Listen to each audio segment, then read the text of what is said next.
Siguro nga kasi parang hindi ko alam yung root ko, yung pinanggalingan ko. Siyempre, ikaw ba naman, anong mafe-feel mo kung ikaw mamamatay ka na hindi mo alam kung saan ka galing? Mahal ko yung mga anak ko. I may be not a perfect mother nga siguro, pero mahal ko naman sila. Siguro it's just like na parang hindi ko lang alam i-express yung talagang love ko para sa kanila. Kasi nga ako nga sa sarili ko, hindi ko yun na-feel na yun nga siguro sa tunay kong magulang. Namamasukan kasi ako noon. Yung kasamahan ko sa trabaho, sabi niya, Josie, gusto mo ba mag-ampon? Kasi matagal ko na pinikwento na gusto ko mag-ampon. May pinapaampon, sabi niya. Kung gusto mo, puntahan natin ngayon sa Caloocan. Kasi nung bata pa ako, marami akong friend na tinutukso ako na adopted nga. Baka daw adopted ako kasi nga iba yung features ko sa kanila. Kasi nga, di ba, ako medyo Asian, morena kasi ako. Eh sila, hindi naman sila masyadong matangkad. Tapos, mga tisoy talaga, tsaka tisay sila. Para bang isinama mo yung pulang itlog sa puti. Parang ganon. Pinagtapat sa akin ni Mommy na adopted niya ako nung 12 years old ako. Pero I have no any idea kung sino yung mother ko, kung anong name ko.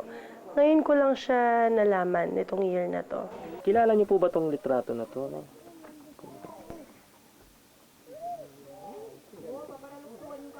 Hindi ko ito masyadong matandaan kasi yung pinamigay kong bata isang taon at kalahati. Tapos may buhok siya, medyo kulot, pero singkit ang mata niya. Masyadong mataba ito. Yun ay katamtama lang ang katawan. Taba rin siya, pero hindi ganito. Tapos nalakad na siya isang taon at kalahati na. Dahil nga merong pagkakaiba doon sa mga impormasyon. Pakiramdam niyo kaya, siya kaya nga anak ninyo o hindi? Parang siya po. Bakit po? Hindi, pero ano pong pakiramdam niyo? Siya nga ba naging anak niyo o hindi? Oo, siya ho. Talaga po. Ay, pero yung sinabi mo, isang taong kalahati, hindi ho siya. Pasensya lang ho, hindi. Okay lang po. Kami din, gusto namin makita yung nanay niya. Kasi matagal na niya kayo gustong hanapin. Kung talaga siya ang nanay niya gusto niya hanapin.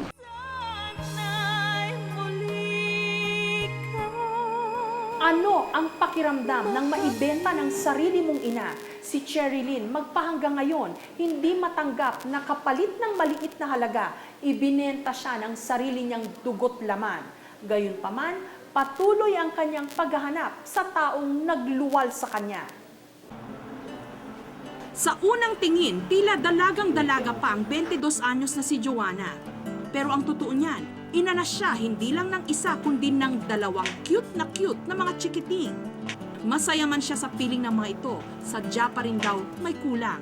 Oo nga, ito nga, sabihin na natin maganda yung buhay ko dito. Meron akong 2 anak, di ba? Tingin ko empty pa rin. Siguro nga kasi parang hindi ko alam yung root ko, yung pinanggalingan ko. Siyempre, ikaw ba naman, anong mafe-feel mo kung ikaw mamamatay ka na hindi mo alam kung saan ka galing? Ina na si Joanna pero ang sarili niyang ina mula pagkasilang hindi pa niya nakikita. Mahal ko yung mga anak ko. I may be not a perfect mother nga siguro, pero mahal ko naman sila. Siguro it's just like na parang hindi ko lang alam i-express yung talagang love ko para sa kanila. Kasi nga ako nga sa sarili ko, hindi ko yun na-feel na yun nga siguro sa tunay kong magulang. Ang kakulangang ito, pilit pinunan ni Aling Josefina, ang umampon at tumayong mami ni Joanna. Taong 1985, palibhasa nagkakaedad na at wala pa ring anak, naisipan ni Aling Josefina na mag-ampon ng bata. Tiyempo namang may nakarating sa kanyang balita mula sa kanyang katrabaho. Namamasukan kasi ako noon. Yung kasamahan ko sa trabaho, sabi niya, Josie, gusto mo ba mag-ampon? Kasi matagal ko na pinikwento na gusto ko mag-ampon. May pinapaampon, sabi niya. Kung gusto mo, puntahan natin ngayon sa Caloocan. Sabi niya, yung simbahan sa Caloocan. Pagdating sa Caloocan, wala nang patumpik-tumpik pat inampun na ni Aling Josefina ang lampas 1 buwang gulang na batang babae. Ito na nga ang sanggol pa lang noon na si Joanna. Nung lumaki-laki naman na si Joanna, nagsimula na rin siyang magduda tungkol sa tunay niyang pagkatao. Kasi nung bata pa ako, marami akong friend na tinutukso ako na adopted nga. Baka daw adopted ako kasi nga iba yung features ko sa kanila. Kasi nga, di ba, ako medyo Asian, morena kasi ako. Eh sila, hindi naman sila masyadong matangkad. Tapos, mga tisoy talaga, tsaka tisay sila. Para bang isinama mo yung pulang itlog sa puti. Parang ganon. Hindi nagpa-apekto si Joanna sa kanyang natuklasan. Sa halip na nagmukmok, itinuon na lang niya ang kanyang atensyon sa paghagilap sa kanyang pinagmulan. Dito nga niya nalaman, Cheryl pala ang tunay niyang pangalan. Pinagtapat sa akin ni Mommy na adopted niya ako nung 12 years old ako. Pero I have no any idea kung sino yung mother ko, kung anong name ko. Ngayon ko lang siya nalaman nitong year na to. Bukod sa kanyang pangalan, nakatuklas din si Joanna ng iba pang impormasyon mula sa kanyang orihinal na birth certificate. Nakasaad dito na Cheryl Domdom ang tunay na pangalan ni Joanna, samantalang Evelyn O. Domdom naman daw ang pangalan ng tunay niyang ina na nakatira sa Caloocan. Sa Caloocan din ipinanganak si Joanna at single daw noon ang kanyang ina. Sa katunayan sa birth certificate, walang nakasulat na pangalan ng ama ng bata. Sinubukang puntahan ni Joanna ang sinasabing lugar ng ina niya sa Daang Bakal sa Caloocan, ngunit hindi siya pinalad na makakuha ng anumang impormasyon. Kaya naman naisipan niyang tignan ang mga kaapelyido ng kanyang ina sa telephone directory. Hanggang sa may nakausap siyang isang Henry Domdom. Sabi nitong Mr. Henry Domdom, lahat daw ng Domdom, iisa lang yung root, parang pinanggalingan, yung pinaka-hometown nila. Sa Bicol nga daw. Ngayong may ideya na si Joanna kung saan tutungo sa kanyang paghahanap, nagkaroon na siya ng panibagong paghuhugutan ng lakas ng loob. Parang natutuwa naman ako kasi unting-unting nabubuhay yung pag-asa na makikita ko siya, na nag-e-exist talaga siya. Nung gabi ring yun, agad tumulak si Joanna at Aling Josefina kasama ang aming grupo papunta sa Bicol. Ayon din kasi sa records ng Comelec, mayroong Evelyn Domdom na nakarehistro sa Barangay Calero sa bayan ng Jose Panganiban sa Camarines Norte.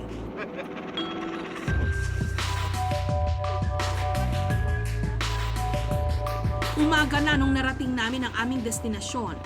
Wala na kaming sinayang pang sandalit, nagtanong na kami sa barangay. Dito talaga nandito siya si Evelyn Domdom. Tapos nagkaroon nga sila na hinahanap si Evelyn Domdom nung kanyang anak na ipinaampon.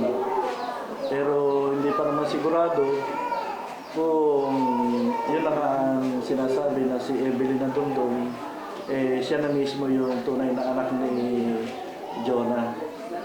Siguro maalaman na lang natin yan pagka silang dalawa nagkaharap at saka kung paano ikikwento ni Evelyn Domdom kung paano niya dinala yung bata doon sa nag-ampon sa kay Joanna. Tila positibo ang impormasyon. Kaya naman habang nagtatanong-tanong pa sa barangay sina Joanna, nauna na naming kinapanayam ang itinuturo nilang si Evelyn Domdom. Nung amin itong nakaharap, aminado siya, nagawa na nga niyang ipaampon ang hindi lang isa kundi dalawa niyang mga anak nung araw. Kung hindi ko siya doon ibibigay, hindi ko siya ipapaampon, madadamay sa kahirapan ko. Dahil hanggang ngayon, kahit sa tuga pa rin kami. Kung di ko siya binigay, hindi gaganda ang buhay niya. Kasama na nga rito ang isang sanggol na babae. Naaawa rin ako sa anak ko at madadamay siya sa paghihirap namin. ay kahit isang tuka rin kami noon. Ngayon, para gumanda ang buhay ng anak ko, ibigay ko na lang siya kay Padilla. Ang Padilla raw ang kanyang pinagbigyan, isang may kayang pamilya. Ang ganda ng bahay, tapos ang hagdan ang ganda, parang marmol ang ano. Kaya nung makita ko yung bahay nila, sabi ko, gaganda ang buhay ng anak ko. Pero nagulat kami sa aming natuklasan. Sa Marikina at hindi raw sa Caloocan nga ipinaampun ng bata. At mahigit 1 taon na raw ito nung ipinaampun niya. Dito na namin ipinakita sa kanya ang larawan ng sanggol noon na si Joanna. Kilala niyo po ba tong litrato na to? No?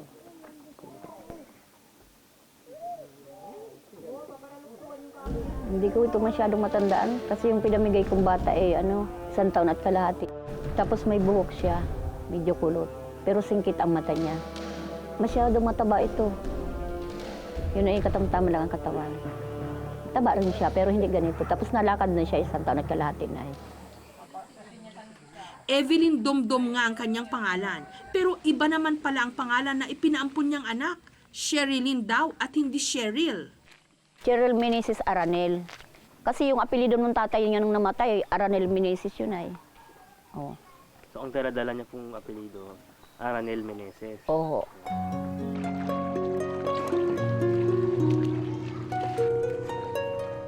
"26 years old na raw dapat ngayon ang ipinaampun niyang bata. Ngunit kahit sa haba na ng panahon, kailanman hindi niya ito nakakalimutan.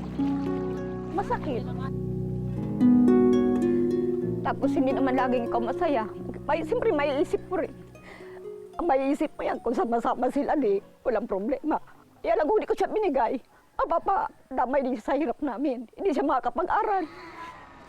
Sa mahigit 2 dekada niyang pangungulila, kahit alam niyang may posibilidad na hindi niya anak ang kasama naming naghahanap, tila umaasa pa rin siya. Dahil nga merong pagkakaiba doon sa mga impormasyon. Pakiramdam niyo kaya, siya kaya nga anak ninyo o hindi? Parang siya po. Bakit po? Muli naming binalikan si Joanna sa barangay upang pagharapin sila ng kapangalan ng kanyang ina. Umaasa ang lahat na baka maambunan pa rin ng kahit katiting na himala ang pagkikitang yon. Excited. Sana nga siya na hinahanap ko.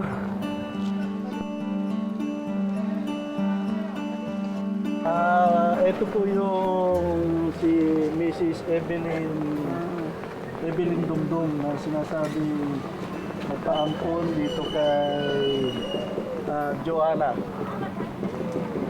Agad nang itong tinanong ni Joanna. Naalala niyo pa po ba yung petsa kung kailan niyo po ako pinaampon? Pero alam ko ang 19 ang pagdala ko sa iyo, 1985. 1 taon at kalahati na po siya nang dinala ko. 1 taon kalahati. Anong araw mo pinaampun yung bata? Gabi po kami umalis dito. Gabi, anong oras mo binigay doon sa nag-adapt?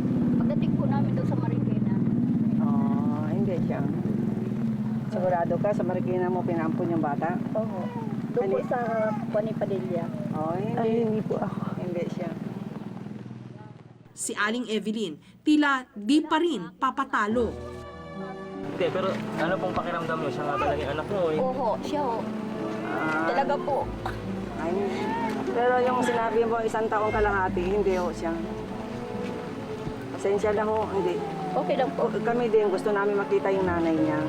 Kasi matagal na niya kayo gustong hanapin. Kung talaga siya ang nanay niya gusto niya hanapin. Saan ho kayo nakatira sa Manila? Lumayra ka ba sa Manila? Bukawi lang po. Bukayo, Bulacan? Doon po nga po yung sinabi mo dyan. Sa Bukawi? Maliwanag na hindi. Ito ang bata. Maliwanag na hindi ho kayo si Evelyn Domdom na hinahanap niya. Saka yung nakita kong nanay ng bata, malayo ko sa inyo. Kasi maganda na po ako ngayon. Sa huli, pinalubag na lang ng isa't isa ang kanilang mga loob. Sana po talaga kung hindi ko inaasa na matagpuan ako siya. Salamat po. Kayo din po, sana po makita niyo rin po yung anak niyo. Sinamantala na rin ni Aling Evelyn ang pagkakataong makapanawagan sa kanyang si Cheryl. Cheryl, kung saan ka man naroroon, Sana magkita na tayong dalawa. At patawarin mo ako kung pinaampong kita. Ayoko kasi magdanas ka ng hirap na katulad namin. May sama ka man sa akin ang loob. Huwag mo nang ituloy. Kasi nahihirapan din naman ako hindi tayo nagkikita. Sana bago ako mamatay, magkita muna tayong dalawa.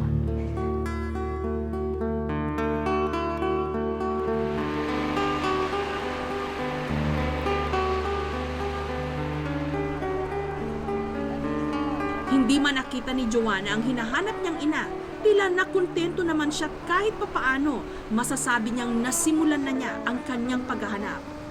Umaasang darating na ang panahon na madarama na niya ang init ng yapos ng sariling ina. Hello po! Kamusta ho kayo? Alam niyo ho, bago po kami nagtampok ng mga reunion stories sa KMJS, nauna na po dyan yung aming programang Sana'y Muling Makapiling at Reunions sa ganyang mga kwento. At ngayon, ang good news po, mapapanood nyo na ang full episodes ng mga ito. Mag-subscribe lamang po sa GMA Public Affairs YouTube channel at ganun din po sa GMA Public Affairs Facebook account. Kita-kita po tayo at mabuhay po ang mga pamilyang